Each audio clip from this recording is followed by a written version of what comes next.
Rise and shine, Hoosiers, and welcome back to the Bloomington Breakfast Club. I'm Morgan Ludwig. And I'm Clara Isaac. Today on the show, we're welcoming RJ Crawford, an editor for the Black Voices desk at the Indiana Daily Student. And as always, stay tuned for this week's segments of Alumni Watch and the BTown Buzz. So grab your cup of coffee, Hoosiers. It's going to be a great morning.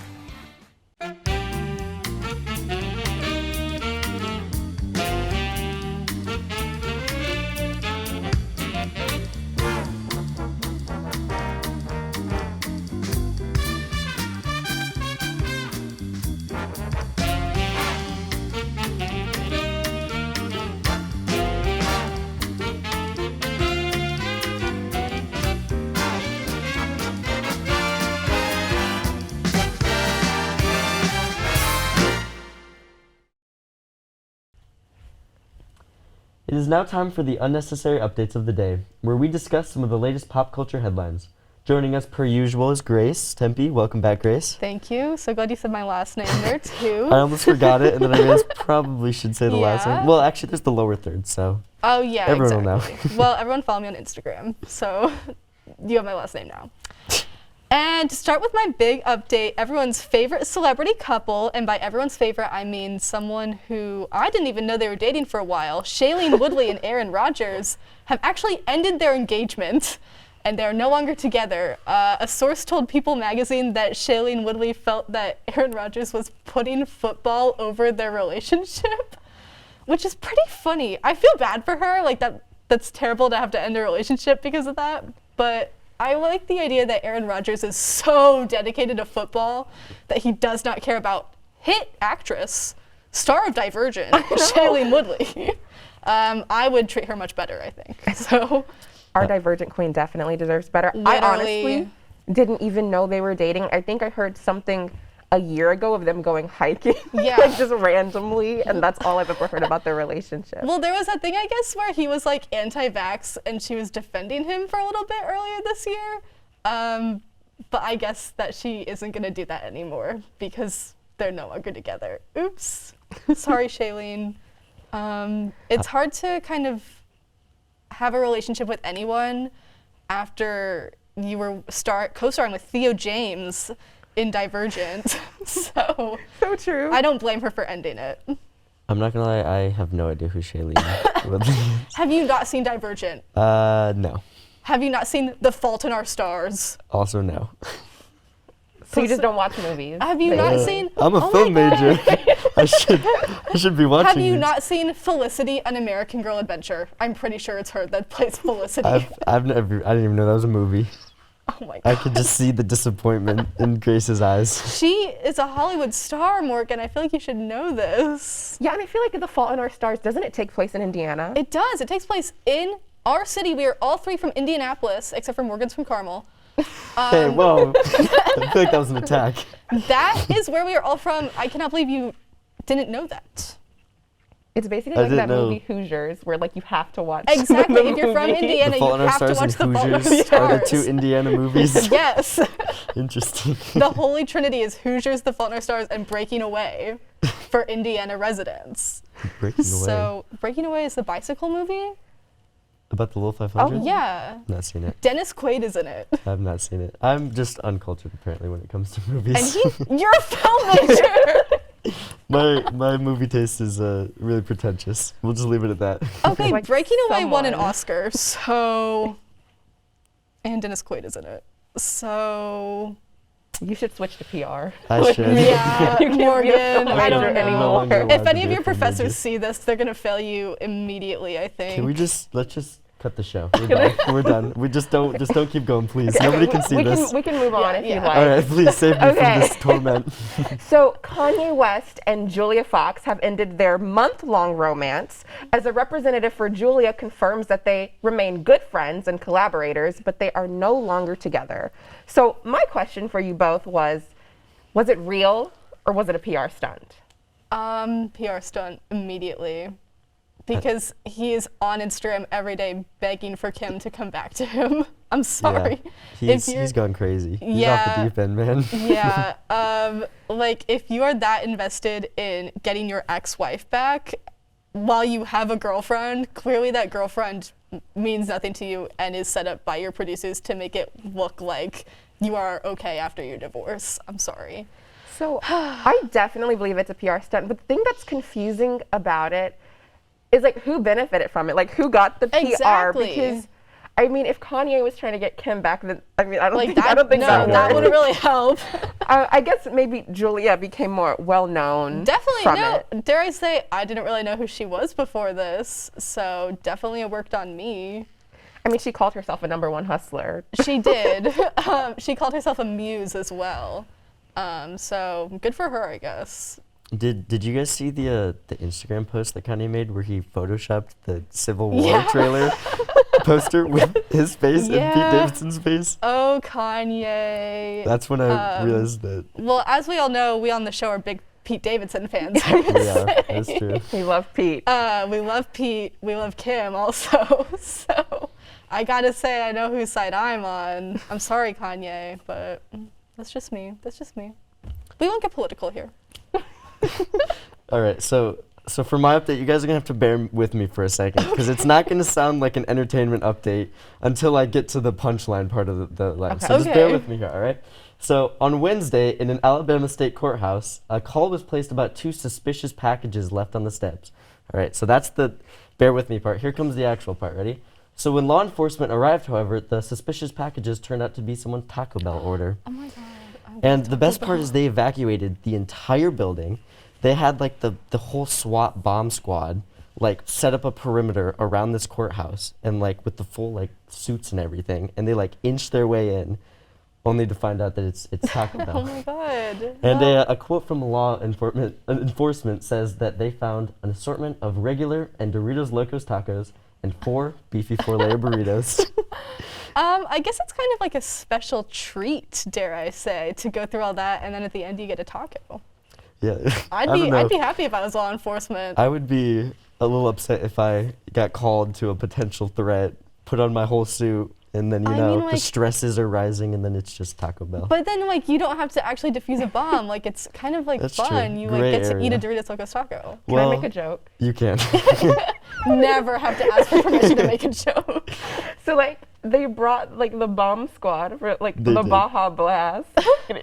Oh. Okay. Cut the show again. That's it. I thought you were going to go in a different direction with that, where it was more like what would happen after the Taco Bell was digested. That's what I was thinking but as I well. didn't want to say that. Well, the worst part is that they weren't allowed to even eat the Taco Bell. They had to Oh. throw it away.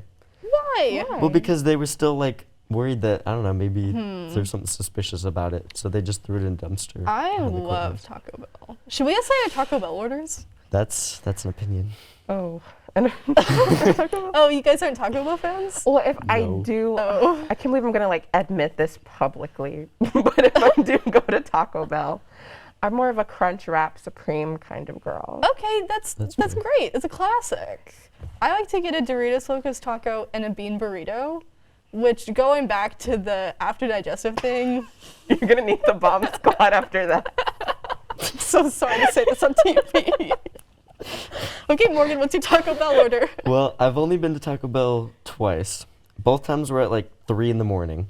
And I got like the 12-pack soft tacos and just ate all Soft of them. tacos? Yes. You don't go crunchy? No, because the crunchy gets soggy. That's the problem. They're never yeah, like actually but like crunchy. when you eat a nice crisp taco shell. But it's Taco Bell. They're not know. crisp. That's the problem. Yes, they The are when top they're of them are fresh. They're just like, yeah, that's true. The edges. It's like a gradient. The lower you go, the more And that's what soggy makes gets. it good. Opinion. Okay, we'll move on to my big personal news. Legally Blonde 3 is officially in the works. This was announced a while ago, but it's being written by Mindy Kaling. I am so excited. I love Legally Blonde. I love Mindy Kaling. I read her book. So this is a project that's really personal for me. And I don't know how you guys feel about it, but it's huge for me. Okay, I'm gonna admit I do not think I've seen Legally Blonde 2. I've seen Legally Blonde 1. I'm a big Bend and Snap girl. Okay, that's okay. Okay, I've seen the first one. Or was that the second one? No, I think it was That's the the first first one. one, yeah. Okay, yeah. That I was have a not close seen one. the second one. Legally Blonde 2, Red, White, and Blonde, definitely essential viewing. Definitely recommend it. Morgan, I know you liked the first one. I did. I really enjoyed the first one. So I know if you were a fan of that, you would love Legally Blonde 2, Red, White, and Blonde. imagine Elle Woods going to the big city, Washington, D.C., to fight for animal rights against like animal testing. Because of her chihuahua, they find out that his mother is being used in a lab to test like shampoo and stuff. So she passes a bill in Congress that protects animal testing. Wait, that's the isn't real- she a lawyer? Yes, and she is also now someone who goes to Congress and lobbies for bills. Is that the real storyline? Yes! That's Why would I have intense. made that? No, that's intense. Legally Blonde 3, fingers crossed we see President Elle Woods. I really want her to run for president because it was teased at the end of Legally Blonde 2. She drives away with her husband, Luke Wilson, who I forget the name of in the movie. And he's like, any ideas for what you want to do next? And she's like, I'm thinking of moving. And then it shows a shot of the White House as I look right my into the gosh. camera. This is huge. So that was a big tease. I really hope President Elle Woods is on the way. Is it? And Vivian Kensington, sorry to cut you off, It's as okay. VP. So I obviously have not seen this movie in like 10 years because you're just naming names. I know Elle Woods, but that's about it. Vivian Kensington, we can get into, this is why they cut me down to one update last time, is because I will talk for a long time about Legally Blonde 3. Vivian Kensington is her rival turned best friend. Is that the brunette? Yeah. Oh, see? Played Yeah, by it's Selma all Blair. coming back to me. Yeah. Is she in Legally Blonde 1? She is, yeah. Okay, then Yeah. I know. The rival. Okay, The I know rival, who you're yeah, talking about who now. like takes her fiance, but then she Yeah. breaks up with him at the end. Yeah. Okay, wait, so I've had a question in the back of my mind. Okay. Is Reese Witherspoon coming back to Yes, she's reprise the reprising her role, and Okay, she's also producing it. Awesome. So it will be very authentic to the original story. That's good. That's Yeah. good to hear. Oh, Very I just want to say something I learned. I Okay. think I read it, or it could have been in a dream, but I think I read it. Okay. I think Legally Blonde was supposed to be at Stanford. I think I read something about that. Interesting. But I don't know. I guess it just fell through. Yeah, I guess it's all like shooting locations, isn't it? I guess so, but I bet afterwards Stanford was kind of upset that they didn't let them shoot there. Yeah, that could have really gotten them some prestige that they need. People go to Stanford all for Elle Woods, the Elle Woods experience. Exactly, yeah, and they don't have that. They went to Harvard, so I don't know. I'm very excited. That's all I'll say. Well, that's all for our unnecessary updates for the day.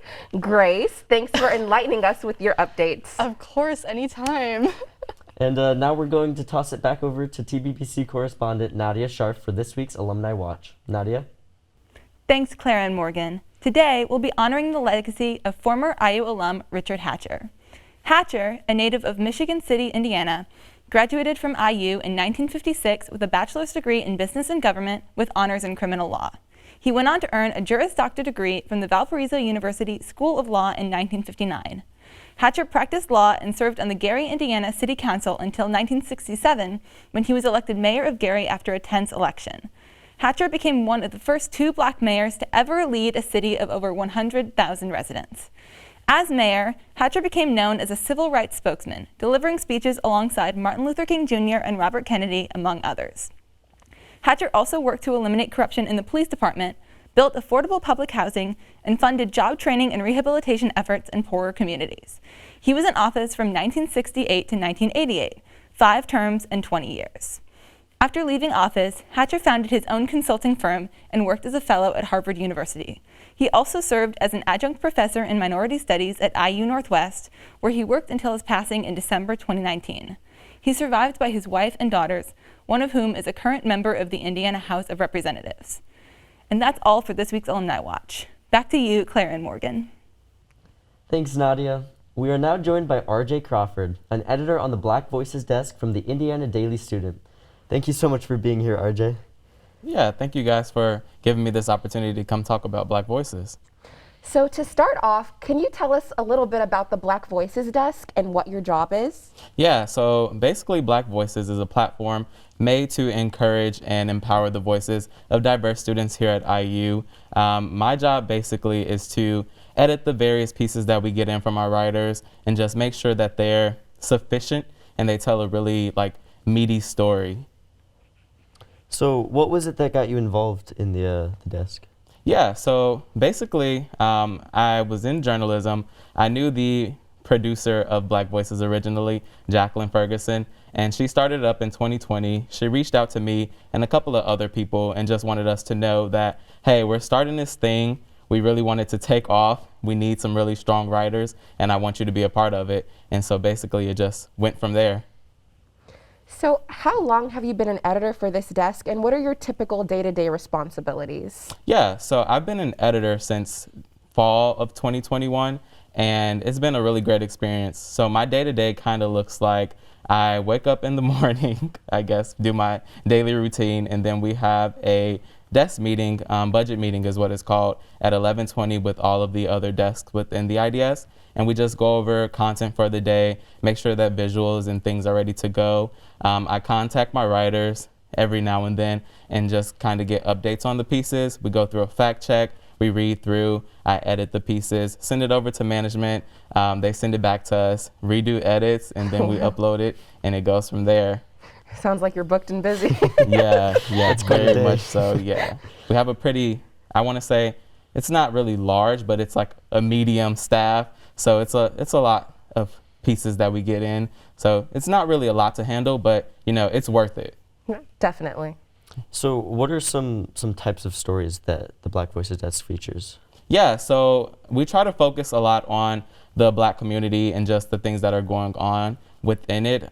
So we try to focus on maybe politics and how those things are affecting the Black community, or athletics is something that we're really trying to get into more sports pieces and just focusing on things that are affecting the people that look like us and the stories that aren't being told. We want to put that out there so it is acknowledged. Awesome. And you said that it started in 2020, correct? Yes. So was the start of the Black Voices desk kind of a response to the Black Lives Matter movement that was going on at that time? I would say yes, but then again, I would say that it's something that's been kind of like in the talks for a few years, just hasn't like got the power to, put the fire under it. So I think that is something that kind of, lit the spark. Awesome. Wow. So what's a favorite story that you have worked on? Yeah, so currently I'm working on some pieces that are more less newsy and more of like my personality. It's our IDS Black Voices segment.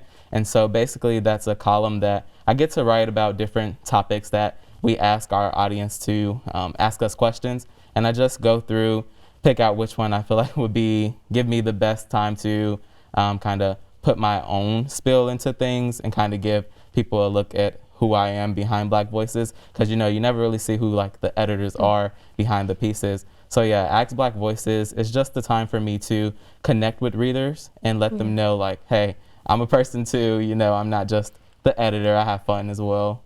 So how can your audience ask questions? Where can they submit those questions? Yeah, so I usually upload them on Friday at noon on our Instagram story, and then you can just go on there, type up a question or a comment or a topic that you'd like us to talk about, and just go from there.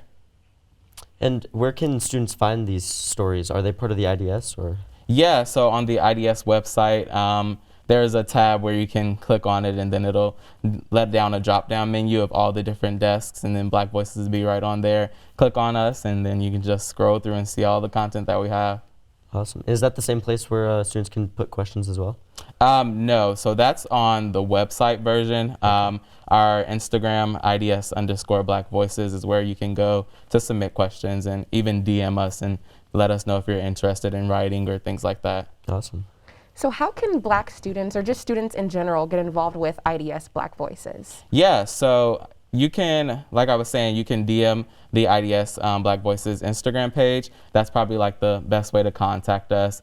Or there's an email as well within the bio of the page, and you can just email us, let us know who you are, what you want to do for us, what kind of pieces you're interested in writing, or even if you want to do photography or videography, we have those options as well. And then I know the name is kind of misleading, Black Voices, but we're trying to reach a wider audience now and bring in more diverse students and just connect with the whole campus in general.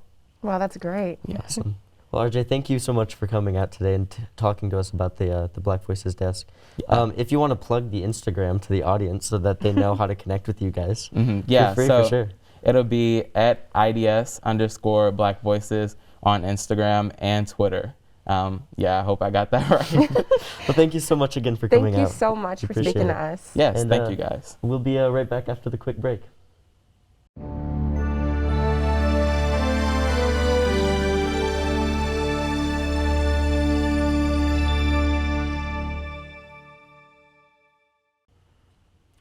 back. It's now time for the BTown Buzz, where we share with you some fun events going on around Bloomington this weekend.